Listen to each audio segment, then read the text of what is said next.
Hello and welcome to Wizards, Warriors, and Words, a fantasy writing advice podcast. I'm Jed Herne, author of Across the Broken Stars, and I am joined by my co-hosts, starting with Dyrk Ashton. Hi, I'm Dyrk Ashton, and I can't see the screen. There it is. Hi. I'm the author of the Paternus trilogy. And Rob J. Hayes. Hi, I'm Rob J. Hayes. I'm the author of the War Eternal trilogy. And today we're going to be talking about how do you position your cover and blurb to make the most of your genre. So we're not talking about how to make the prettiest cover or the coolest sounding blurb. We're talking about trying to make a cover that sells your book, trying to make a blurb that accurately tells readers what to expect and appeals to readers of a specific subgenre. No, that makes them buy it. That makes them buy it. Correct. Not appealing, just makes them buy it. So in other words, we're talking about money today. So get ready to get rich on Wizards, Warriors, and Words. This is it. This is it. Wizards, Warriors, and Words will make you a fortune. This is the moment when we sell it out. No, I think this is important to talk about because, I think that the way that is good to think about your writing is that when you're writing the book, you think with the mentality of the artist and you're trying to make something that is appealing to you. And then as soon as you're done with the book, you lock the artist in a basement underneath your house and you put on your business cap and you try to sell it because that provides for the artist to then do their thing again with the next book, hopefully with some sort of audience. So let's start by talking about what makes a good cover. Rob, do you want to kick us off? Well, I think it's important to first establish the sort of like the context of the, what they're for. So that's fair. The way I look at it is this: a cover is there to make someone pick up the book. Now, that's talking like in sort of physical terms, but in sort of ebook terms, it's there to make someone click on the link, to click on that cover to take them to the landing page, which is probably going to be an Amazon page. Anyway, the point still stands. It's there to make them pick up the book. So it needs to catch their attention. If someone's browsing for a fancy book, whatever, it needs to catch their attention and make them go, pick up. Then, I know that was really cheesy. Anyway, I liked it. That's exactly what I do. Yeah, exactly. And then there's the blurb. The blurb is there to make them, look inside the book. It's there to sort of like go beyond the cover and make them intrigued, want to know more. It's there to establish the genre and to make them ask questions as well as just sounding cool. Mm-hmm. And then usually, then you go, okay, then there's be the first page or whatever, which is there to make them actually go, yes, I like the style of this book, or, the perspective, whatever, I will buy it. So I think for me, that's the sort of like the progression of it. The cover leads to the blurb, leads to the first page, leads to the sale. Yep. Yes. I think number one, it needs to just catch their attention. Number two, that's very closely tied, is it needs to communicate the genre. Yes. That it's in. Trying to do something new, experimental, and different is all fine and dandy until you actually decide, it'd be nice to make some money doing these.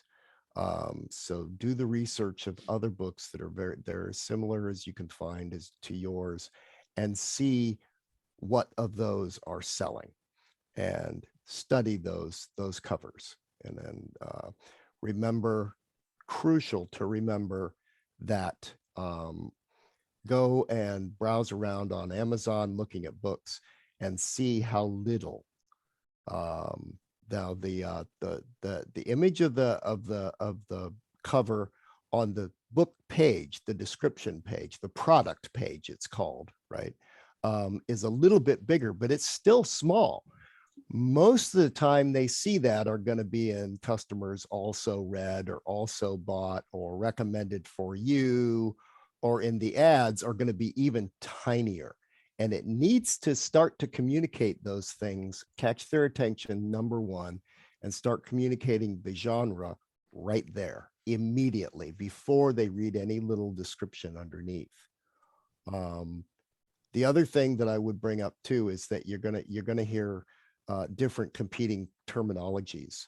When we say blurb, some people think a short sentence or a short phrase from another author, right? They're also called testimonials. On Amazon, it's called the description. And a lot of us call them blurbs also. But it's really the ad copy, the marketing ad copy is what we're talking about. It's that very brief synopsis that's usually 2 to 3 paragraphs long and maybe a tagline that's there to make people go, that sounds cool. I like what's going on in this book. You've all seen them, right? Yeah. You've all seen them on the Amazon pages. Go and read a whole bunch of them. Read a bunch of the ones that do really well, right? Try to emulate those to a certain extent. I just searched writing blurbs for books, and there are a ton of great articles online, and some not so great, but you're going to do that. Do the research. You're starting a business, right? You're selling a product. So you need to do your marketing research, see what others are doing, and you're going to see a wide range. Some are going to start with like an all caps, right?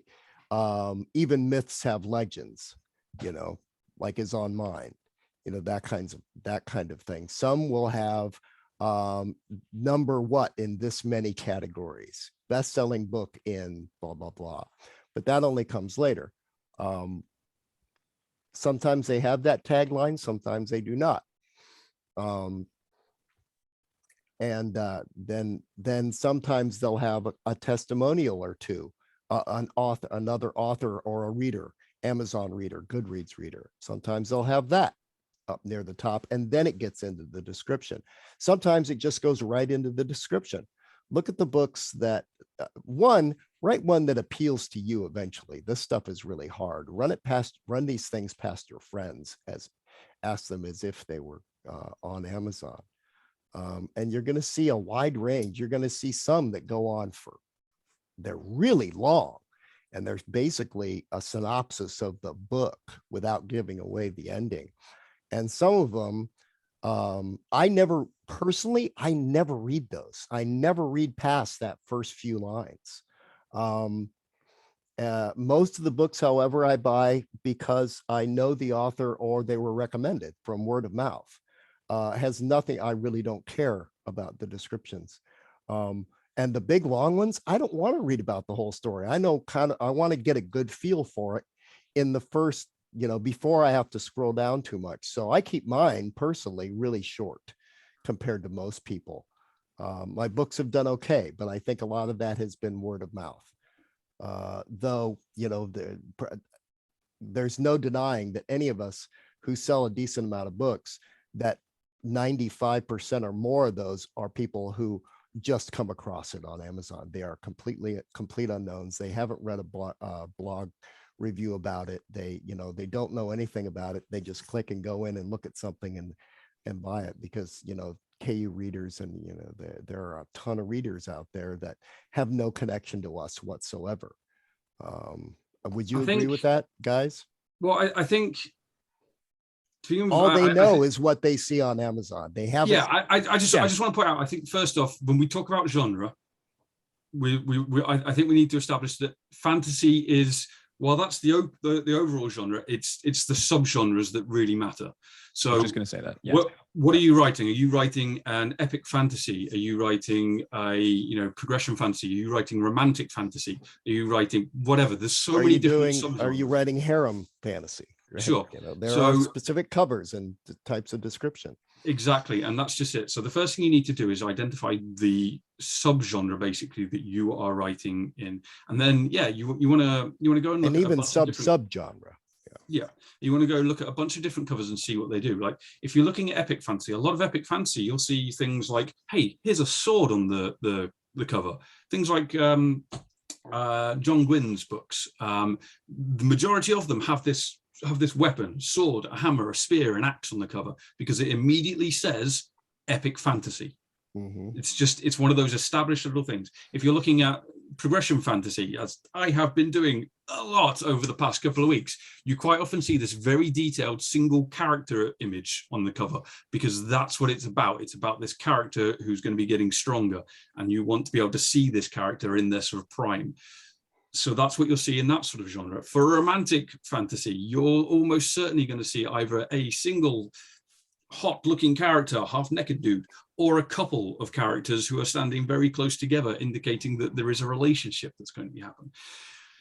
So that's the first thing that you're going to do with those covers. When you're looking at creating a cover, you need to figure out which genre your book is going to be selling in, and you need to tailor the cover towards the audience. Sorry, Rob, keep going. No, go ahead. I was just going to say a really, really important point here is that we're saying, study the examples out there that are working well. You got to make sure that you're studying the examples that are working well. So the best way that I have found to do that is to go onto the Amazon page for a book. Make sure you go onto the Amazon.com page, not the page for your location if you are not based in the US. So for instance, my Amazon page would normally be the Australian one. Go to the .com page because that's where most of the sales are. And then scroll down on the description page and find what's called the Amazon bestsellers rank for the book. So sometimes abbreviated as like ABSR. This will be a number. It might be, let's say, 32,345. And the Amazon bestsellers rank will let you know how well that is selling, because what that is a reflection of is how much is that book selling compared to all the other books in the store. So number one is the book that is selling the most. So that would be like a Cradle book when Will Wright releases it, just to give him some more props. Or even if it's been released for a long time. Even if it's been released for a while. Sometimes. And then like number 10,000 would be the book that is selling the 10,000th most on Amazon. And then once you have the Amazon bestsellers rank, what you would want to be doing is actually turning that into a number that makes sense. So if you go to, let me get up the website here. If you go to kindlepreneur.com and look at their Amazon KDP sales rank calculator. So if you just Google Amazon sales rank calculator, that will let you put in the Kindle best-selling rank for a book, and it will tell you roughly how many books that is selling per day. So let's say if we had an Amazon bestsellers rank of 5,000, this calculator reckons, and who knows how accurate this is, but it's just a rough estimation. It is rough, yeah. Amazon bestseller rank of 5,000, according to Kindlepreneur, is 34 books per day that book is selling. So then you can take that, you can multiply the 34 by however much the book costs, and you can roughly figure out how much profit that book is making per day. Now, the reason why you would want to do this is to make sure that you are learning from genuinely good examples, because you don't want to be copying the stuff that the books with a bestseller rank of 1 million are doing, for example. Yeah. It's also very important that you look at books that have had longevity. So a book that is just released could be artificially higher in the rankings than it will be a month later. So my advice would be, if you are writing in a certain subgenre, figure out, the 5 to 10 books or more, if you can, that have been out for more than a couple of months. Ideally, don't have a lot of advertising spend behind them, because that can inflate figures as well. And then find their bestseller ranks.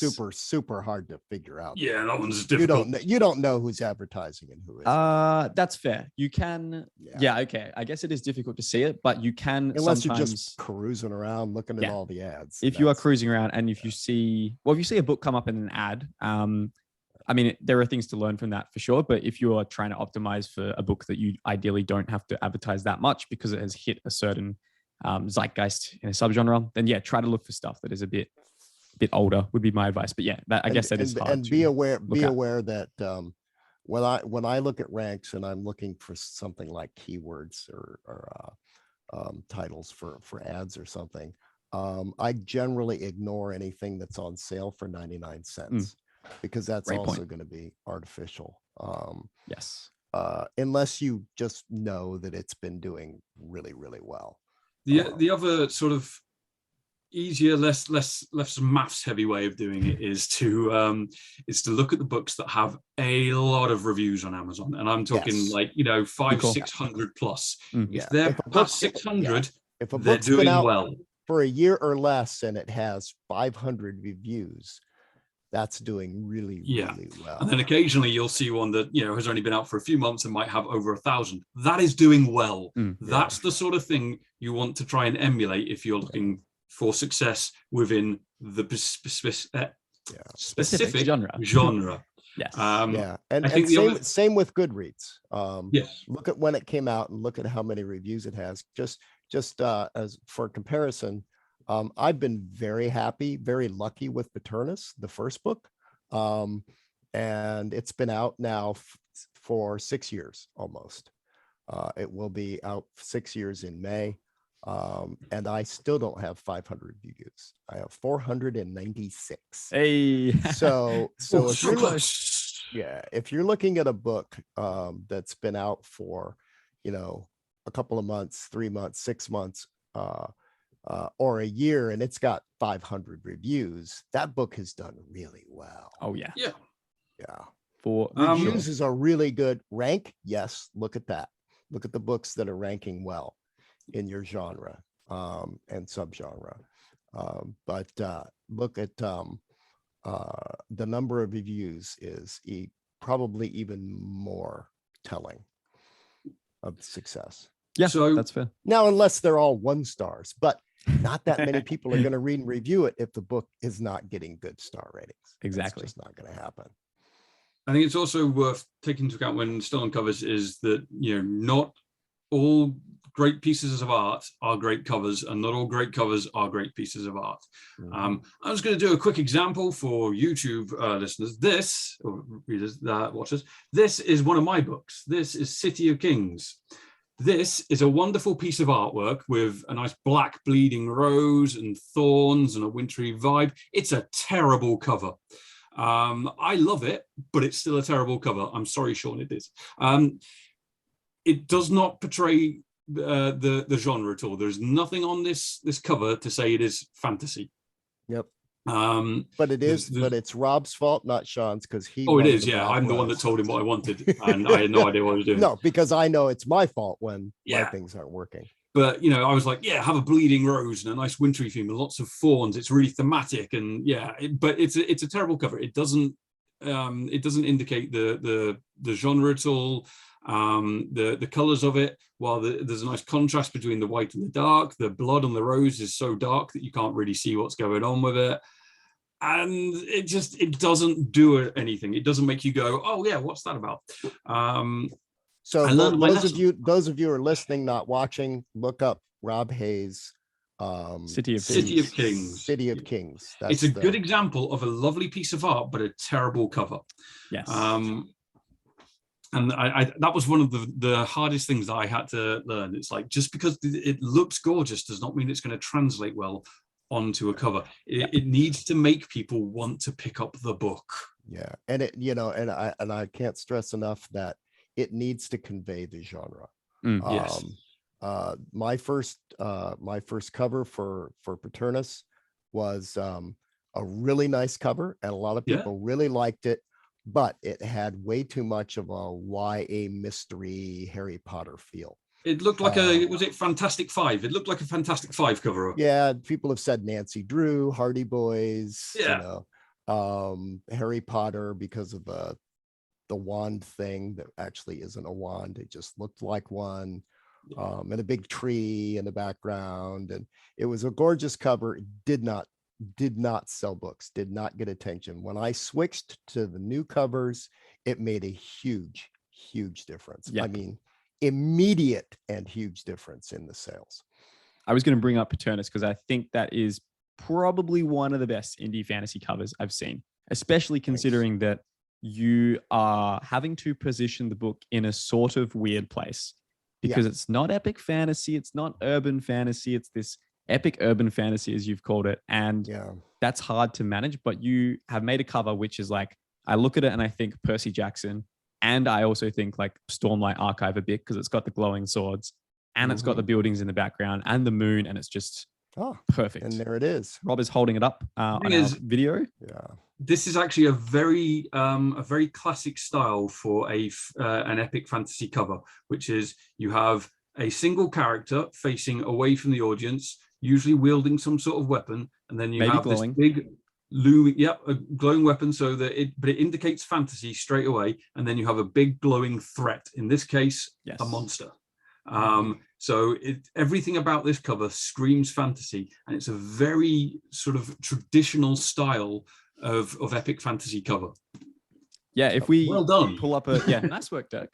I'm going to pull up an I example was from me. Actually, Super 'cause lucky with the I went artist. through the same process with Fires of the Dead, where the first cover was. Actually, I'll just grab it before I start talking. Give me 2 seconds.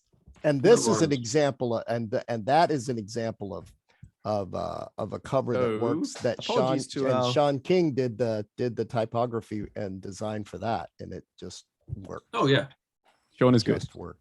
Sometimes He his is. clients are less good. yeah. Yeah. Yes. So this is apologies to our podcast listeners because this is a very visual heavy episode, but you can always just look up these books and see the covers in action. This is the cover of my first book, Fires of the Dead. I was happy with it when I designed it myself, but I quickly realized that this is far too much of a ripoff of Joe Abercrombie's covers. It's basically That's not a bad thing. it's not a That's not a bad thing. but I just didn't like it that much. Essentially, for our audio listeners, it is a sword lying on a map with some blood and coins around. It is very similar to the Best Served Cold cover. It looks piratey. It looks very which I like. piratey. Yeah. The problem not there the is it's a style which is so Joe Abercrombie, because it's Yes. pretty much just his books that do it, and they're the ones that started doing it. That Exactly. you get to the point where you're like, well, yeah, it does just kind of feel like it's copying Joe Abercrombie's covers. Yes. So I had that thought, and I was struggling with that for a bit, especially because like straight up, that was my intention. I was like, oh, this is a good Yeah. idea. I'm going to copy this.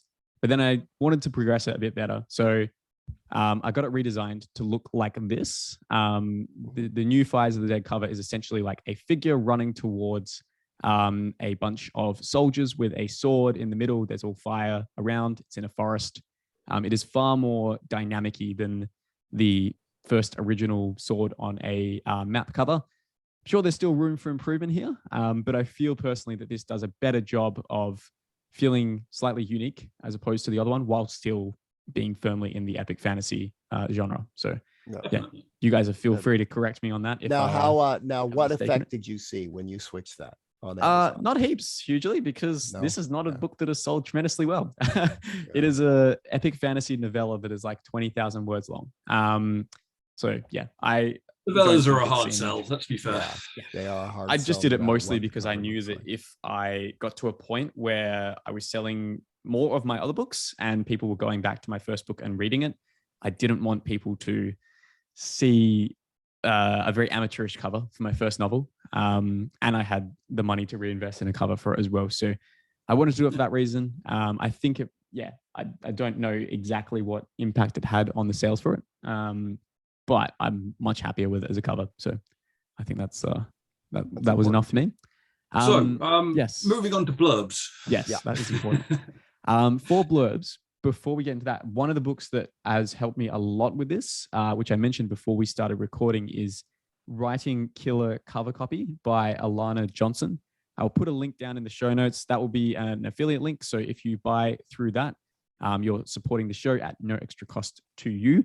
Plus, you're going to the right page on Amazon.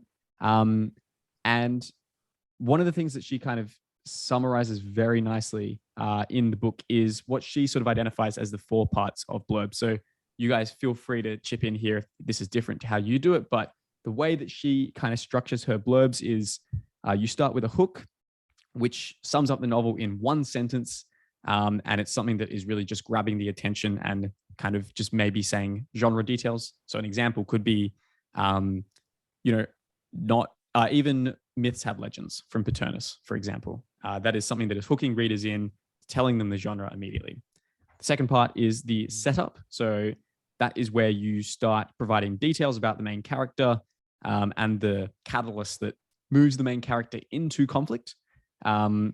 So an example that she had in the book was 23-year-old Echo Del Toro doesn't know about the bride-choosing festivities the tyrannical Prince of Nith has planned until she's taken from her home by 5 armed soldiers. She's led under the cover of a magical storm to an opulent compound to join hundreds of girls, each vying to be chosen as the next queen of Nith. So immediately telling you about the world, showing you how the main character's life is changing and what is happening next from that. Then after that, we have the third part, which is the conflict. So the setup was, what the character kind of wants, and the conflict is why they can't have it. So you can talk about how in this example, there are, other people competing to get the crown. There is maybe opposition from her family, whatever it is. And then lastly, the fourth element is the consequence. So this is one sentence, which is usually establishing the stakes. In other words, what happens if the character fails? So ideally, this is something that is kind of interesting to unpack. And what I mean by that is that there are some blurbs which sort of just end with like, will the main character live or die? And to me, that's not super interesting. I think what is more interesting... The problem is you need to open and end on a hook, and that's not a hook. Yeah. That's right. What is more interesting is like when the character has to choose between their integrity and helping their nation survive, what will they pick? That's a bad example, but it has a little bit more it is a good example because it's the choice, basically. It's that it can go either way. The character has to make a choice. There's agency. It immediately says, hey, the character has agency. And there are stakes. And I mean, the hook on that's not great. You need something that makes people go, that sounds cool. That sounds interesting. Yes. Which is in general the biggest point of a blurb. It needs to hook people at every stage of the way. It's a pitch. It's very much like how you would want to sell the book to an agent or a publisher. Very much it's a pitch. And two things, there are like special words that people come up with, and you'll see power words like discover, explore, dragon. Yeah, I was going to say that. Well, dragon, cultivation, progression, and it's a good idea to put the genre and some major keyword things in there. If it's Arthurian type, you can put that in the description. If it's urban fantasy, put those words in there. If it's there are certain things, if it's a progression fantasy, the character progresses or must progress or develops. Power, leveling Magic. Up. There are certain words that you want to have in the description, because for one thing, that also helps Amazon figure out how to position it when people search for certain things. Yes. So those things are important.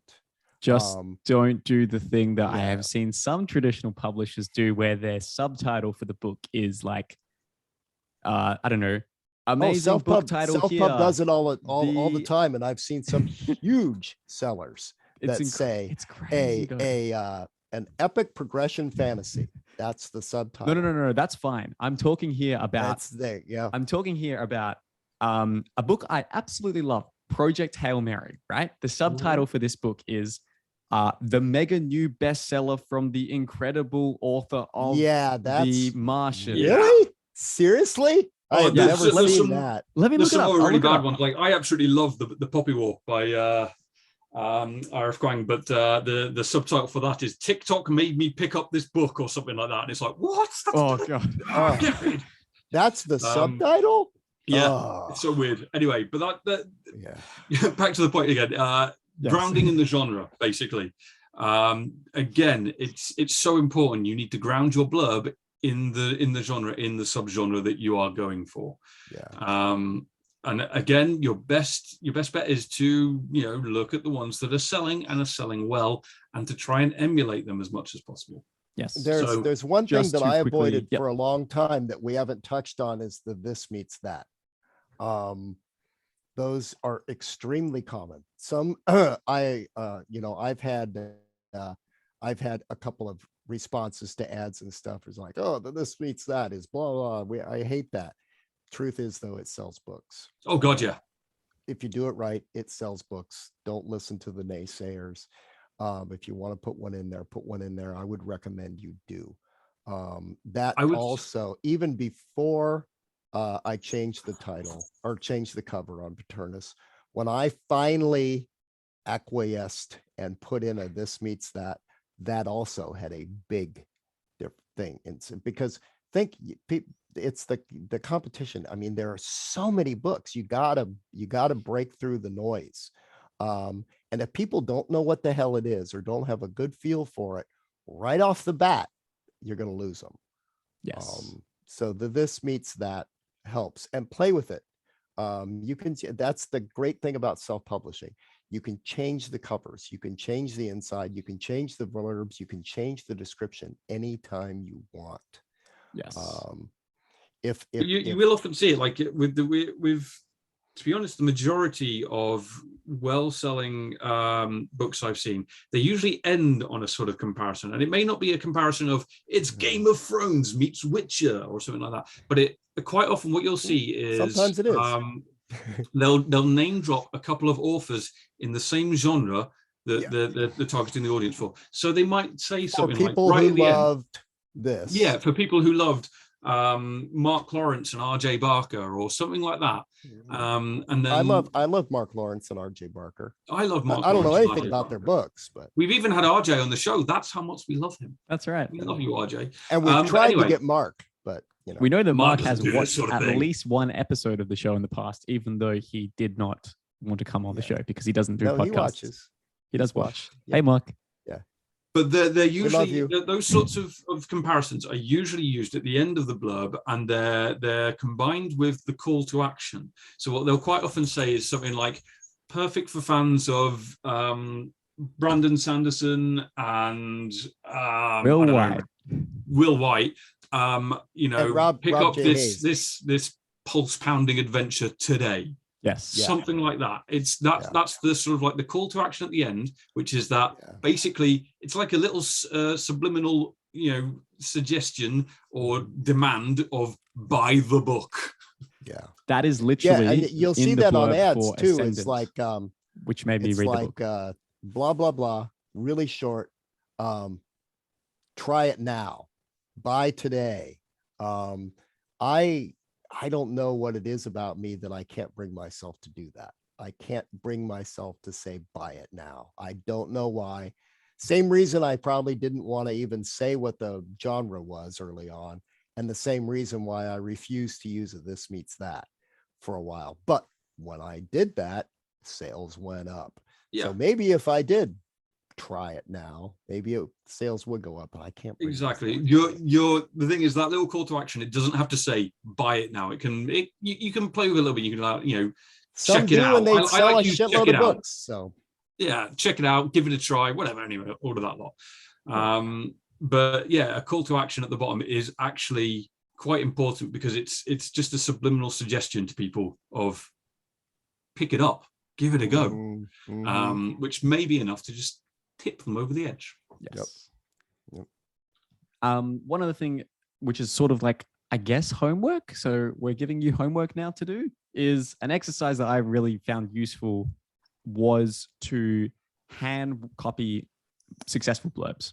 So I think earlier last year, I went through the habit of looking up books that were selling successfully in the genre I wanted to write on Amazon, and then writing those same blurbs down by hand in a notebook. And the reason emulation is a tried and true method of learning to write anything.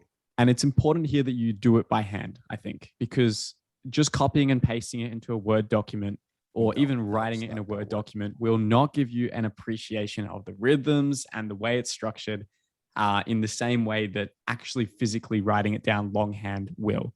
So an exercise, if you would like to improve your blurb writing skills, that kind of brings together everything we're saying in this episode, is to try to find 5 really well-selling books in the subgenre that you want to write, and then copying their blurbs down by hand in a notebook or just on a piece of paper, and this exercise, I was shocked by how much it taught me, because I thought, oh, I've read tons of blurbs. I know how to write a blurb that works well.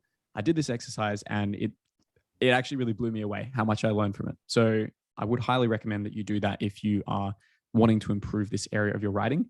Do you guys have any other last things before we close? I think that's important because it's a good way of helping you to pick up little details that you might not otherwise pick up. Like there are certain things, like if you pick a subgenre and start doing that, you might start to see certain ways they work. It's like in progression fantasy. I'm bringing it back to this because I'm doing this at the moment myself, and it's like it's there in the top of my mind. And what I've noticed is no book title, because I don't have anything for it yet. Cool. It's coming soon. Titan Hoppers coming soon, but when? Who knows? Anyway, what's it called? Titan Hoppers. Titan Hoppers. Yes, it's a sci fantasy progression. We need to know that.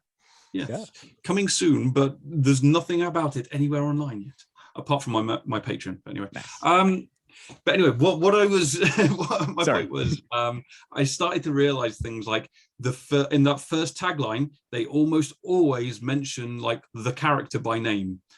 And it's just, you start to realize why. It's like, oh yeah, because it immediately grounds you to, this is the character, this is who you're going to be following. Yep. And which is a very important point in that particular subgenre. Mm-hmm. And then there's always another little bit, usually in the tagline as well, early on, just saying how they're going to get stronger, how they're going to break out from the norm. Yep. So it's stuff like that, the more you sort of read, the more you copy them, if you're sort of like doing it by hand, the more you'll start to pick up on those little things of what makes these blurbs work, basically. That's awesome. Dyrk, any closing thoughts?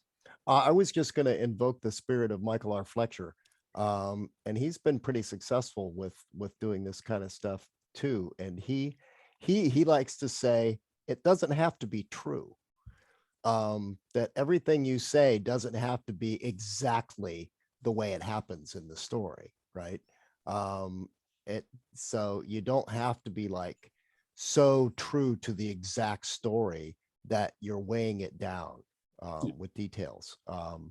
You can do some pretty broad generalizations. Don't say something false like it's progression fantasy if it isn't, right? People don't like to be misled, but you don't have to be truly literal in everything that you write in a description.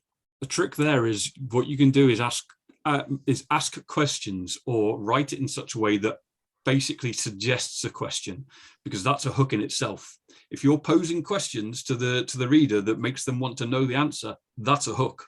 Mm-hmm. So you don't necessarily have to tell the truth, but of what's going on in the story, but you can pose the question of this might happen, what is going to happen. Mm-hmm. Mm-hmm. And that's a hook. Awesome. All right. Well, that brings us to the end of this episode. If you want to help support the podcast, check out our Patreon, patreon.com/Wizards Warriors Words, link down in the description. That can get you advanced reader copies of our books as they come out, along with some previous advanced reader copies that we have up on there for free. And it can also get you. So they're no longer advanced reader copies. They are unadvanced reader copies. Yeah, what do you call them once they're expired? Advanced reader copies. Either way, you can still read copy. Them. I guess you can still read them for free. Yes. So that's kind of cool. And you can also get things like editorial feedback. And it's just a great way to support this show if you're enjoying it. And you get priority access when we do our questions and answer episodes. So thank you, everybody, for listening or watching. Shout out to our high tier patron, Daniel Henderson. And we'll see the rest of you in our next episode. Goodbye, everybody. Bye-bye.